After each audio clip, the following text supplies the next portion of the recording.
أعوذ بالله من الشيطان الرجيم.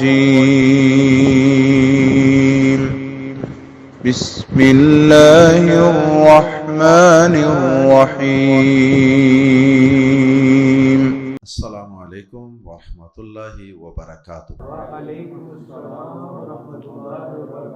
سورہ حامیم سجدہ آیت نمبر 37 سے 40۔ ان الحمد للہ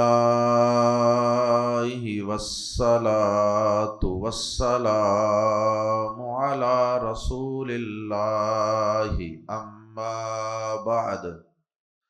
اعوذ باللہ السمیع العلیم من الشیطان الرجیم من ہمزہ ونفخہ ونفثہ۔ ومن آیاتہ اللیل والنہار والشمس والقمر لا تسجدوا للشمس ولا للقمر واسجدوا للہ الذی خلقہن ان کنتم ایاہ تعبدون۔ فَإِنِ اسْتَكْبَرُوا فَالَّذِينَ عِندَ رَبِّكَ يُسَبِّحُونَ لَهُ بِاللَّيْلِ وَالنَّهَارِ وَهُمْ لَا يَسْأَمُونَ۔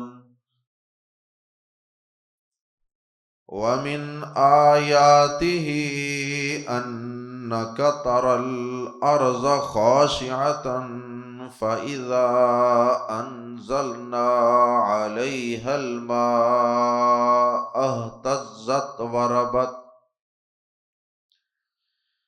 إِنَّ الَّذِي أَحْيَاهَا لَمُحْيِي الْمَوْتَى إِنَّهُ عَلَى كُلِّ شَيْءٍ قَدِيرٌ۔ ان الذين يلحدون في آياتنا لا يخفون علينا افمن يلقى في النار خير ام من يأتي آمنا افمن يلقى في النار خیر ام من یأتی آمنا یوم القیامہ۔ اعملوا ما شئتم انہ بما تعملون بصیر۔ گزشتہ آیات میں اللہ کی طرف بلانے کو سب سے بہترین عمل قرار دیا، اور اب آیات زیر تفسیر میں اللہ رب العزت نے لوگوں کو اللہ کی طرف بلانے کے لیے کچھ زبردست قسم کے دلائل اور نشانیوں کا تذکرہ فرمایا کہ اگر اللہ کی طرف لوگوں کو بلانا ہے تو پھر ظاہر ہے اس کے لیے لوگ دلائل مانگیں گے کہ تم کس اللہ کی طرف ہمیں بلا رہے ہو، کس اللہ کی طرف ہمیں دعوت دے رہے ہو۔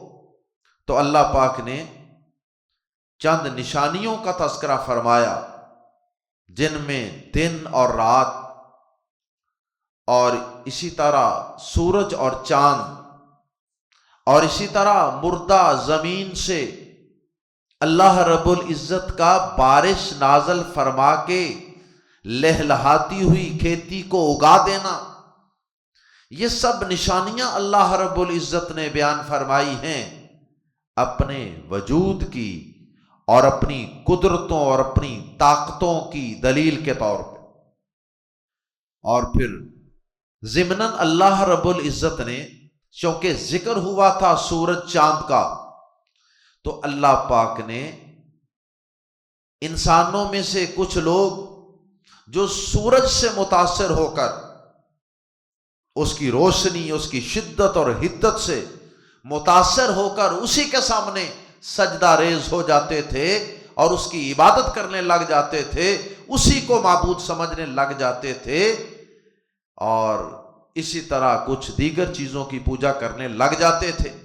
کوئی چاند کو پوج رہا ہے، کوئی سورج کو سجدے کر رہا ہے، تو اللہ پاک نے ساتھ ہی اس کی بھی تردید فرما دی کہ یہ معبود نہیں ہیں، یہ تو کمزور ہیں، یہ تو غروب ہو جاتے ہیں، یہ تو ڈوب جاتے ہیں، یہ تو مغلوب ہو جاتے ہیں۔ سورج آتا ہے تو چاند دب جاتا ہے، مغلوب ہو جاتا ہے، دن کی روشنی اور اجالا آتا ہے تو رات کی تاریکی چھپ جاتی ہے، غائب ہو جاتی ہے۔ اس لیے یہ بذات خود اللہ رب العزت کے حکم کے پابند ہیں، یہ تو اپنی مرضی پر بھی بیچارے اختیار نہیں رکھتے، اپنی مرضی کے مطابق طلوع نہیں ہو سکتے، غروب نہیں ہو سکتے، تو یہ تو خود مخلوق ہے، یہ تو خود اللہ کے حکم کی پابند ہیں یہ ساری مخلوقات۔ اصل تمہارا معبود وہ ہے جو ان سورج چاند ستاروں کا معبود ہے، تو سجدہ اسی کو کرو، رکوع اسی کے سامنے کرو، قیام اسی کے سامنے کرو، عبادت فقط اسی کی کرو، اور دعا فقط اسی سے کرو۔ پھر اس کے بعد اللہ پاک نے تکبر کرنے والے کافروں کا تذکرہ فرمایا کہ یہ جو کافر تکبر کرتے ہوئے سورج اور چاند کی پوجا پاٹ پر ہی اڑے رہتے ہیں، اس کو اپنی انسلٹ اور بے عزتی سمجھتے ہیں، اپنی ذلت سمجھتے ہیں کہ ہم محمد صلی اللہ علیہ وسلم کے کہنے پر یا ان کے کسی امتی مواحد توحید پرست کے کہنے پر اگر ہم اپنے باپ دادا کے رستے کو چھوڑ دیں، سورج چاند ستاروں کی آگ کی پوجا پاٹ کو چھوڑ دیں، تو یہ تو ہماری انسلٹ ہے، یہ تو ہماری توہین ہے، یہ تو ہم جھک گئے۔ تو اللہ پاک فرماتے ہیں کہ اگر یہ لوگ اس ذلت سے ڈرتے ہوئے اور اس جھک جانے کے تکبر کی وجہ سے اگر یہ اللہ کو سجدہ کرنے کے لیے، اس کی عبادت کے لیے تیار نہیں ہوتے، تو نہ ہوں اللہ ان کے سجدوں کا، ان کی عبادتوں کا کوئی محتاج نہیں ہے۔ جہاں تک بات ہے اسے سجدے کرنے کی، اس کی عبادت کرنے کی، تو وہ تو اس کے پاس، اس کے عرش کے قریب، کچھ عرش کو تھامے ہوئے اور کچھ اس کے عرش کے قریب جو اس کی حمد و ثنا میں مشغول اور مصروف رہنے والے فرشتے ہیں، وہی اس کی عبادت کے لیے، وہی اس اللہ کو سجدے کرنے کے لیے کافی ہے، اس کی تسبیح کرنے کے لیے وہ دن رات لگے ہوئے ہیں۔ اور وہ فرشتے جو اللہ کے مقرب فرشتے ہیں وہ اس کام سے تھکتے بھی نہیں ہیں۔ تو اگر کوئی اللہ کی عبادت نہیں کرتا تو نہ کرے، اللہ کا کچھ نہیں جاتا، نقصان اس کا اپنا ہوگا جو اللہ کی عبادت نہیں کرے گا، جو اپنے پیدا کرنے والے کی عبادت نہیں کرے گا اور اپنی زندگی کے مقصد کو فراموش کیے رکھے گا، نقصان اس کا اپنا ہی ہے۔ اور پھر اس کے بعد اللہ پاک نے مردہ اور دبی ہوئی اور بنجر زمین کا تذکرہ فرمایا اپنی نشانی کے طور پہ، فرمایا کہ ہم اس کے اوپر بارش کو نازل فرماتے ہیں اور پھر یہ زمین نرم ہو جاتی ہے، مردہ اور بنجر زمین یہ زندہ ہو جاتی ہے، اور پھر اس کے اندر سے فصلیں اور پودے اور اناج اور سبزہ کئی کو چھگتا ہے، اور وہ اسی زمین کے اوپر زندگی کی علامت کے طور پہ لہلہانے لگتا ہے، اور پھر وہ سبزہ آہستہ آہستہ گرو کرنے لگتا ہے، پھولنے لگتا ہے۔ تو یہ سب اللہ کی قدرت کی نشانیاں ہیں. اور ساتھ ہی بتا دیا جو رب اس مردہ زمین کو، بنجر زمین کو زندہ کرنے پہ قادر ہے، وہ دوبارہ تمہیں بھی قیامت کے دن زندہ کرنے پر قادر ہے اور تمہیں زندہ کرے گا.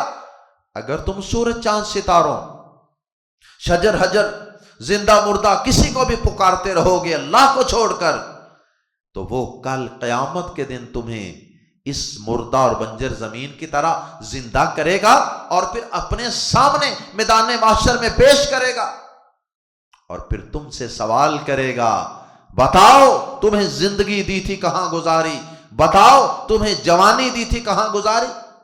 اور پھر آخری آیت میں اللہ پاک نے کچھ ان لوگوں کا تذکرہ فرمایا جو اللہ کی واضح آیات کو سننے پڑھنے کے بعد بھی وہ اللہ کی آیات کا سیدھا سیدھا مفہوم مراد نہیں لیتے، بلکہ اللہ کی آیات میں کج روی کا، ٹیڑھے پن کا شکار ہوتے ہیں. وہ اللہ تعالیٰ کے جو آیات کے اصل مفہوم ہیں ان کو بگاڑ دیتے ہیں. قرآن مجید کی آیات کا جو صحیح مفہوم بنتا ہے، چاہے وہ آیات عقیدے کے متعلق ہوں، چاہے وہ آیات اللہ تعالی کی عبادت کے متعلق ہوں، وہ کسی بھی موضوع پہ ہوں، عقیدہ کے متعلق ہوں، عمل کے متعلق ہوں، یہ ان آیات میں سے کیا کرتے ہیں؟ یہ ڈیویٹ کر جاتے ہیں، منحرف ہو جاتے ہیں. یہ ان آیات میں الہاد سے کام لیتے ہیں، کج روی کا مظاہرہ، اپنی مرضی کے مطلب پہناتے ہیں اور اپنی من مانی تعویلیں اور تفسیریں کرتے ہیں ان آیات کی. قرآن مجید کی آیات کا صحیح معنی مفہوم تو وہی ہوتا ہے جو قرآن مجید کی دوسری آیات سے ٹیلی ہوتا ہو، اور جس معنی اور مفہوم کو پیارے نبی صلی اللہ علیہ وسلم کی صحیح احادیث بھی ویریفائی کریں کہ ہاں یہ معنی اور مفہوم ہی اللہ کی آیت کا درست ہے. پیارے نبی صلی اللہ علیہ وسلم نے اس معنی مفہوم کی تعیین فرمائی ہو یا صحابہ کرام نے وہ مفہوم بیان کیا ہو، وہی معنی اور مفہوم مراد لینا ہی صحیح اور درست ہے. لیکن کچھ لوگ جو گمراہ ہوتے ہیں یا جو اپنی خواہشات کے پجاری ہوتے ہیں، جو اپنے عقیدے کو نہیں بدلنا چاہتے، جو اپنے عمل کو درست نہیں کرنا چاہتے، وہ اپنی عیاشیوں کو اور اپنی من مانیوں کو بھی چلانا چاہتے ہیں اور سہارا لینا چاہتے ہیں اللہ کی آیات کا، تو وہ اللہ کی آیات کو غلط معنی اور مفہوم پہناتے ہیں. ایسے لوگوں کی اللہ پاک نے زبردست تردید فرمائی اور ان کے لیے زبردست وعید بیان فرمائی. آئیے قرآن مجید کے الفاظ میں پڑھتے ہیں. سورہ حامیم سجدہ آیت نمبر 37، وَمِنْ آیَاتِهِ، اور اسی کی نشانیوں میں سے ہیں. آیاتِهِ شروع میں آ گیا اس لیے اس میں ہی کا معنی پیدا ہو گیا. وَمِنْ آیَاتِهِ، اور اس ہی کی نشانیوں میں سے ہیں یا اسی کی نشانیوں میں سے ہیں اللیل، رات. جیسا اللہ کی طرف تمہیں بلانے کی ترغیب دی گئی نا، دعوت دینے کی ترغیب گزشتہ آیات میں، اسی اللہ کی نشانیوں میں سے ہے کیا؟ اللیل، رات، والنہار، اور دن، اور اسی کی نشانیوں میں سے رات اور دن ہیں. والشمس، اور سورج، والقمر، اور چاند. یہ چاروں چیزیں اسی کی قدرت کی نشانیاں ہیں، اسی کے وجود کا پتہ دیتی ہیں. لا تسجدوا، نہ سجدہ کرو، للشمس، سورج کو، ولا، اور نہ ہی للقمر، چاند کو. نہ سورج کو سجدہ کرو اور نہ چاند کو. کئی لوگ ان سے متاثر ہو کر کہ یہ کائنات کی بڑی بڑی دو چیزیں ہیں جو بڑی نمایاں نظر آتی ہیں، سورج اور چاند، ان سے متاثر ہو گئے تو انہی کو سجدے کرنے لگ گئے. اللہ پاک نے ضمناً بائی دی وے درمیان میں، یعنی اپنی نشانیاں بیان کرتے کرتے ساتھ ہی عقیدے کی اصلاح کا سبق بھی پڑھا دیا.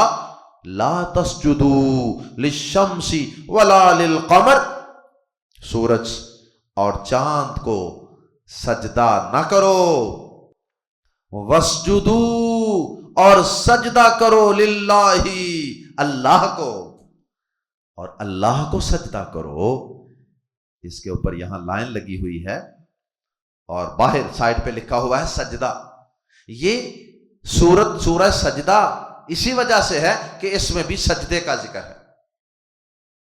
الف لام میم سجدہ بھی ایک سورت ہے، اور یہ حامیم سجدہ یہ بھی ایک سجدہ کی سورت ہے۔ بہرحال یہاں سجدے کی آیت ہے، یہاں سجدہ کر لینا افضل ہے۔ بہرحال کلاس سے فارغ ہونے کے بعد بھی ہم انشاءاللہ یہ سجدہ کر سکتے ہیں اور کریں گے انشاءاللہ۔ وَاسْجُدُوا لِلَّهِ، اور سجدہ کرو اللہ کو، پروسٹریٹ ٹو اللہ، الذی جس نے خلقہ پیدا کیا ہنہ انہیں، یہ ہنہ کی ضمیر لوٹ رہی ہے رات دن سورج چاند ان کی طرف۔ الذی خلقہ ہنہ، جس نے انہیں پیدا کیا۔ ان چیزوں کو سجدہ کیوں کرتے ہو؟ جس نے انہیں پیدا کیا اسے سجدہ کیوں نہیں کرتے؟ اسے سجدہ کرو۔ کائنات میں جس کی بھی لوگ پوجا پاٹ کرتے ہیں نا، ان سب کے لیے بھی یہی حکم ہے کہ ان چیزوں کی کیوں پوجا کرتے ہو؟ وہ تو خود مخلوق ہیں، جو خالق ہے پیدا کرنے والا اس کی عبادت کرو، اس کی پوجا کرو۔ ان اگر کن تم ہو تم ایاہو، فقط اسی کی، صرف اس کی، تعبدون تم عبادت کرتے، اگر تو تم صرف اللہ کی عبادت کرنا چاہتے ہو، اور اگر تم صرف اور صرف ایک اللہ کی بندگی کرنا چاہتے ہو، توحید پہ قائم رہنا چاہتے ہو، تو پھر سورج چاند اور دیگر چیزوں کو سجدہ کرنا چھوڑ دو۔ بعض لوگ یہ کہتے ہیں نا کہ ہم فلاں کو اس لیے پوجتے ہیں، ہم فلاں کو سجدہ اس لیے کرتے ہیں کہ وہ ہمیں اللہ کے قریب کر دے، ہم ان کی عبادت کے لیے سجدہ نہیں کرتے۔ تو اللہ پاک نے اس بات کا بھی جواب دے دیا ہے کہ سورج اور چاند کو بھی اگر تو تم صرف اللہ کی عبادت کرنا چاہتے ہو پھر انہیں سجدہ نہ کرو۔ گویا کہ اللہ پاک نے یہ واضح کر دیا کہ سورج اور چاند کو بھی لوگ سجدہ کرتے تھے ان کی عبادت کے لیے۔ اگر سورج اور چاند کو سجدہ کرنا یہ ان کی عبادت ہے، تو پھر آج کسی درخت کو، کسی حجر کو، کسی شجر کو، کسی زندہ کو، کسی قبر کو، کسی مردہ کو سجدہ کرنا یہ کس طرح جائز ہو سکتا؟ اگر تو اللہ کی عبادت کرتے ہو نا، یہ تمہارا دعویٰ ہے، تو پھر اللہ کے علاوہ کسی بھی مخلوق کی عبادت ہرگز نہ کرو، کسی کے آگے سر مت جھکاؤ۔ یاد رہے کہ اسلام سے قبل پہلے کئی ادیان میں، مذاہب میں تعظیم کا سجدہ بھی ہوا کرتا تھا۔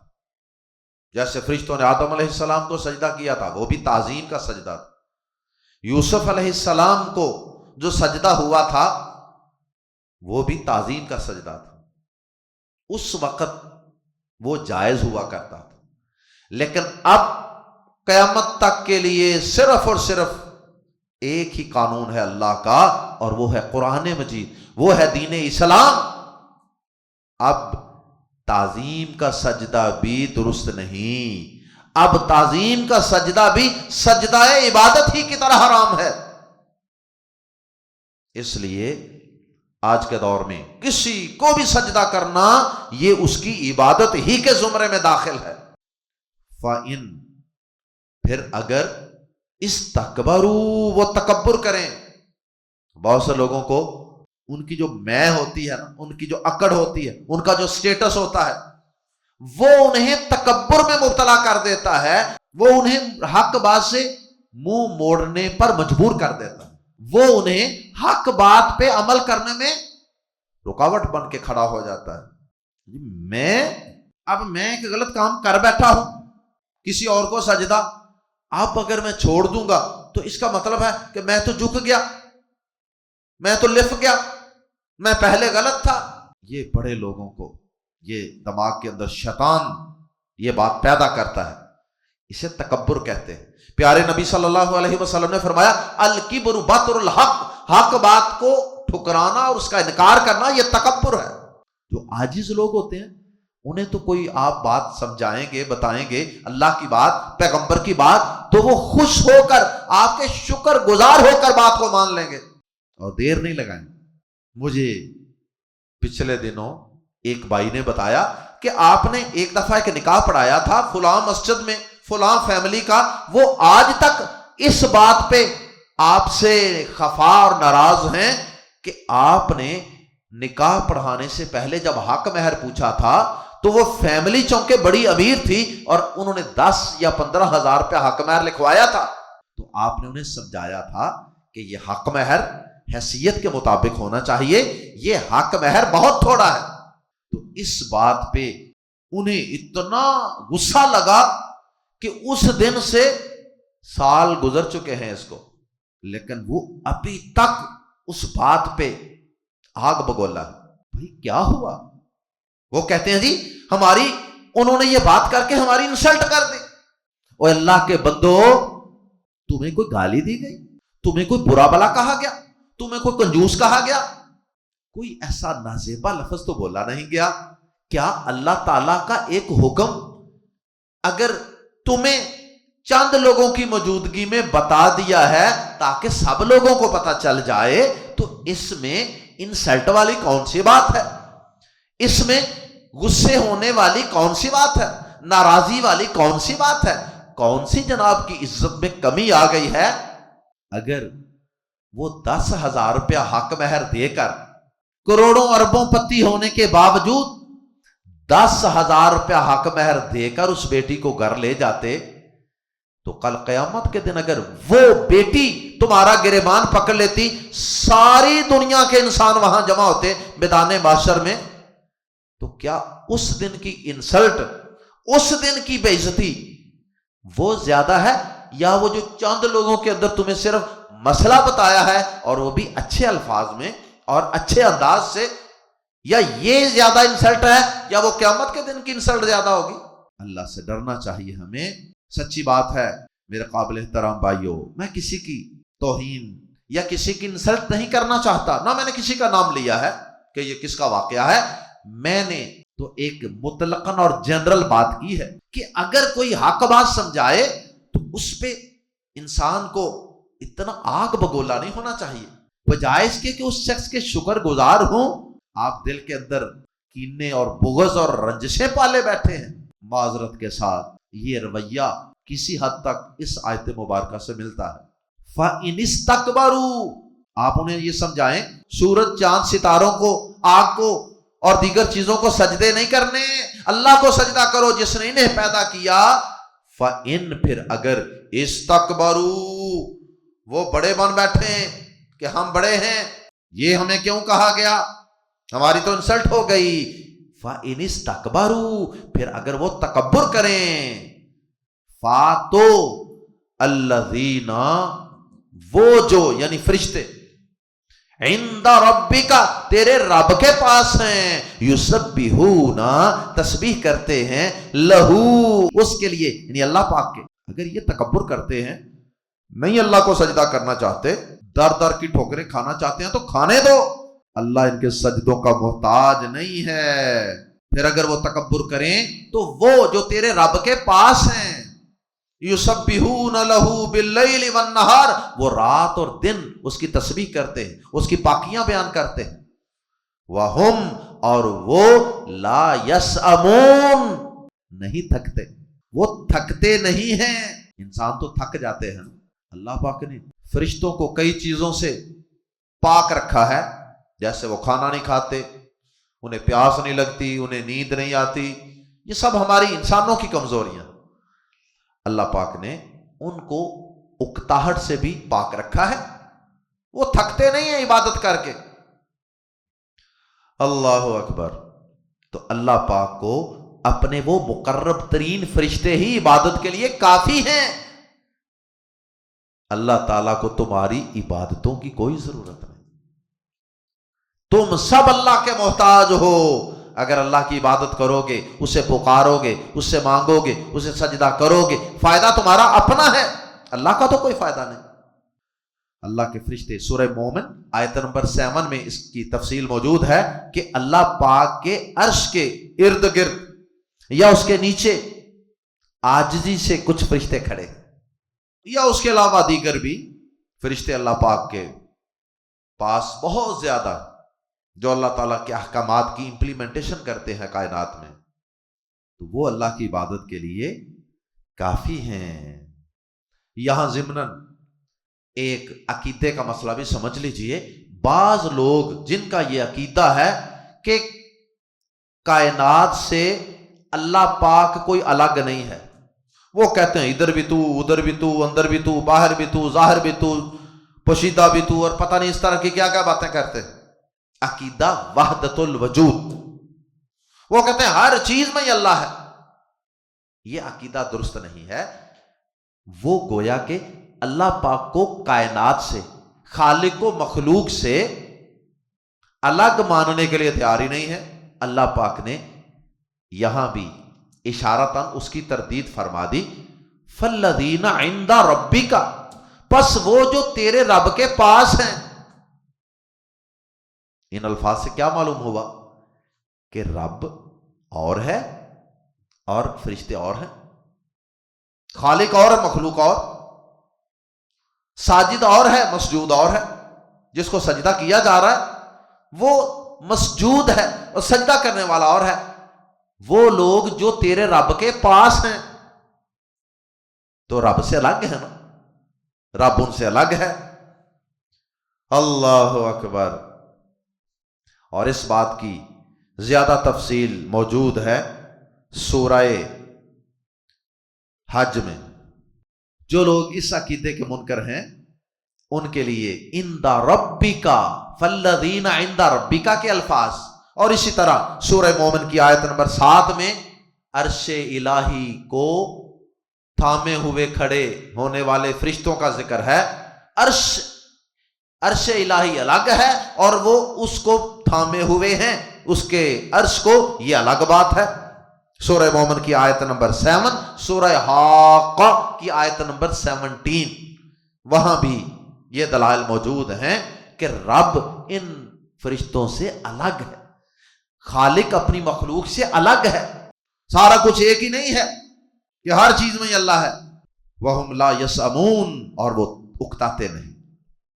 اگلی آیت میں اللہ پاک نے آیت نمبر 39 میں اللہ پاک نے پھر اپنی قدرت کی نشانیوں کا سلسلہ جاری رکھا. وَمِنْ آیَاتِهِ، اور اس کی نشانیوں میں سے اَنَّكَ، یعنی ایک نشانی یہ ہے وَمِنْ آیَاتِهِ، اور اس کی نشانیوں میں سے یہ بھی ہے اَنَّكَ، کہ تو، یا ترجمہ کر سکتے ہیں کہ بے شک تو، ترل ارضا، دیکھتا ہے زمین کو. کس حالت میں دیکھتا ہے؟ خاشعتن، خشوع، جھکا ہوا، دبا ہوا انسان، خشوع، جس کا دل اللہ کے سامنے جھکا ہوا ہو عبادت کی حالت میں یا ویسے، خشوع اسی سے ہے. تو خاشعتن سے مراد ہے دبی ہوئی، جھکی ہوئی، پست، یعنی بنجر زمین.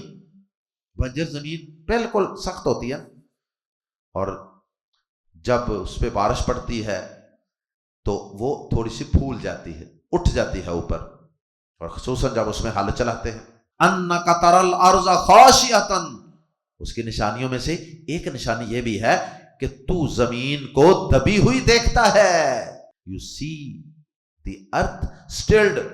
فَإِذَا، فا پھر، اذا جب، انزلنا ہم اتارتے ہیں، علیہا اس پر، یعنی زمین پر. آخری ضمیر لوٹ رہی ہے الارض کی طرف، اس کا مرجع الارض ہے. الماء، پانی، یعنی بارش. پھر جب ہم اس پر پانی اتارتے ہیں، اسی زمین پر، وہ پانی، وہ بارش، وہ بھی ہماری قدرت کی نشانی. اور اس زمین پر پانی کا برسنا اور اس کا نرم ہو جانا، قابل کاشت ہو جانا، یہ بھی ہماری قدرت کی نشانی. فرمایا پھر جب ہم اس پر پانی اتارتے ہیں، اہتزت، تو وہ لہلہاتی ہے، یعنی کہ زمین کے اندر سے وہ اللہ پاک کی قدرت سے فصلیں اگتی ہیں اور وہ اہتزت لہلہاتی ہیں، ایسے ایسے لہلہانے لگ جاتی ہیں، وربت اور پھولتی ہے۔ ربت پروان چڑھانا، یعنی وہ پروان چڑھاتی ہے۔ کوائیورس اینڈ گروس، وہ لہلہاتی ہے اور گرو کرتی ہے، بڑی ہوتی چلی جاتی ہے وہ کھیتی۔ یہ اس کی نشانیوں میں سے ایک نشانی ہے، کوئی غور کرنے والا ہو تو صحیح۔ ان الذی، بے شک وہ جس نے احیا زندہ کیا ہا اس زمین کو، لم زبر لا، یقیناً محیی وہ زندہ کرنے والا ہے، الموتا مردوں کو، وہ مردوں کو زندہ کرنے والا ہے۔ یہ قیامت کے دن زندہ ہونے کی دلیل۔ لا محیی الموتا کے اندر ایک اور بھی بات سمجھ لیجئے، بعض لوگوں کا نام ہوتا ہے، یہ جو لفظ ہے نا لام زبر لا اور آگے محیی، یہ لام زبر لا اتار دیں تو محیون کا معنی ہوتا ہے زندہ کرنے والا، اسم الفاعل ہے، محیون زندہ کرنے والا، اور محی الدین دین کو زندہ کرنے والا، اور لوگ اس کو کیا پڑھتے ہیں؟ محی الدین۔ محی الدین لفظ نہیں ہوتا، محی الدین دین کو زندہ کرنے والا انسان، جو دین کا کام کرنے والا ہو اسے محی الدین کہہ سکتے ہیں۔ تو یہ وہی لفظ ہے، تو یہاں دیکھ لیں محی الدین نہیں ہے، محی الموتا یا محی الموتا، لمحی الموتا یقیناً مردوں کو زندہ کرنے والا ہے، انہو بلا شبہ وہ، یقیناً وہ، علی کل شیء قدیر ہر چیز پر پوری طرح قادر ہے، کہ وہ انسان کو مٹی سے دوبارہ زندہ نہ کر سکے اور اسے پوچھ نہ سکے بتا تو نے دنیا میں کس کو سجدہ کیا تھا، اللہ کو کیا تھا یا اللہ کی مخلوقات بے بس کمزور مخلوقات کو سجدہ کیا تھا؟ اللہ اکبر۔ اب کچھ لوگ اتنی واضح آیات کے باوجود بھی شرک کے لیے قرآن مجید ہی سے آیات اور جواز نکالتے ہیں۔ آگے اللہ پاک نے ان لوگوں کو سخت سرزنش فرمائی ہے، ان کو بھی اور دیگر جتنے بھی لوگ اپنے معنی مفہوم کی باتیں نکالتے ہیں، چاہے وہ سورج چاند کی پوجا کرنے والے سابی، پارسی، اس طرح کے جتنے لوگ ہیں وہ ہوں، یا ان کے علاوہ جتنے بھی لوگ ہیں جو اپنے مسلک کو، اپنے فرقے کو، اپنی پارٹی کو، اپنے مفادات کو، اپنے آباء و اجداد کو سچا اور صحیح ثابت کرنے کے لیے اور اپنے غلط عقائد کو صحیح اور درست ثابت کرنے کے لیے قرآن مجید کی آیات کو تروڑ مروڑ کر ان کے مفہوم نکالتے ہیں، ان کی اللہ پاک نے سخت سرزنش فرمائی اور ان کو وعید سنائی ہے کہ قیامت کے دن ان کا کیا بننے والا ہے۔ ان الذین ملحد، یہ ملحد لوگ ہیں، ان الذین بے شک وہ لوگ جو یلحدون ٹیڑے چلتے ہیں، غلط مفہوم نکالتے ہیں، اس کے کئی معنی ہیں۔ یلحدون، الحد یلحد، الحاد اسی سے ہے، الحاد۔ آج کل بڑے جدید قسم کے فتنے ہمارے سوشل میڈیا کے ذریعے معاشروں میں پھیل رہے ہیں، بڑے بڑے نامور سکالر، دانشور جو دین کا حلیہ بگاڑ رہے ہیں، اور ٹی وی چینلوں پہ بیٹھ کے، اور لوگ علماء کرام سے جو دین کے صحیح عالم ہیں، راسخ فی العلم ہیں، ان سے قرآن مجید کی آیات اور احادیث کو سمجھنے کے بجائے ان لوگوں کو جناب جو آن لائن بیٹھ کے کیا کیا گمراہیاں پھیلا رہے ہیں، ان لوگوں کے پیچھے چل رہے ہیں اور ان کی باتوں کو بڑی اہمیت دیتے ہیں، وہ سارے الحاد پھیلا رہے ہیں۔ ان الذین یلحدون، یہ یلحدون یہ لحدن سے نکلنے والا ایک لفظ ہے۔ لحد کس کو کہتے ہیں؟ ایک قبر تو ہوتی ہے سادی، سیدھا ایسے نیچے کو گڑھا کھودتے ہیں اور اس میں میت کو رکھ دیتے ہیں، اور ایک ہوتی ہے لحد، لحد ہوتی ہے سیدھی قبر نیچے کو کھود دی اور پھر آگے اس کے ایک پہلو میں مزید تھوڑی سی جگہ کھودی اور میت کو آگے جا کے ایسے سیدھا جا کے پھر ایسے آگے کو ترچھا اندر رکھتے ہیں، تھوڑا سا موڑ کر، اسے کہتے ہیں لحد۔ تو اس کے اندر بھی چونکہ ایسے ٹیڑھ پانا ہے نا، سیدھا جا کے آگے مڑنا ہے۔ تو یہ لوگ جو ہیں ان کو بھی اس لیے یلحدون یا ملحد کہا گیا، کیونکہ یہ بھی اللہ تعالیٰ کی آیات کے سیدھے سیدھے سیدھے سیدھے اور سادہ اور صحیح مفہوم کو لینے کی بجائے ان آیات کو اس طرح موڑ دیتے ہیں، ڈیویٹ کر دیتے ہیں، انجیکٹ ڈیویشن، یلحدون انجیکٹ ڈیویشن۔ ان الذین یلحدون، بے شک جو لوگ ٹیڑھا چلتے ہیں۔ اس کے کئی مفہوم اہل علم نے بیان کیے۔ ایک تو یہ ہے کہ کفر کرنا، انکار کر دینا اللہ کی آیت کا، یہ بھی اس کا معنی ہے، اور معنی مفہوم کو بگاڑ دینا، یہ بھی اس کا معنی ہے۔ اور اسی طرح اللہ تعالیٰ کی آیت کا سادہ اور سیدھا مفہوم لینے کی بجائے اس میں فضول بحثیں، فضول قسم کی بحثیں ادھر ادھر کی، اپنے باطل نظریات کو، مشرکانہ عقائد کو، بدعات کو، خرافات کو اور انکار حدیث کو اور دہریت وغیرہ کو درست ثابت کرنے کے لیے اللہ کی آیتوں کا سہارا لیتے ہیں، ان کو تروڑ مڑوڑ کے ان کے اپنی مرضی کے مفہوم نکال کے۔ ان الذین یلحدون، بے شک جو لوگ ٹیڑھے چلتے ہیں، فی آیاتنا، ہماری آیات میں یا ہماری آیات کے بارے میں، لا یخفون، تین قسم کی دھمکیاں ہیں ان کے لیے، تین وعیدیں۔ پہلی وعید، لا یخفون، نہیں وہ مخفی علینا، ہم پر، وہ ہم پر مخفی نہیں ہے۔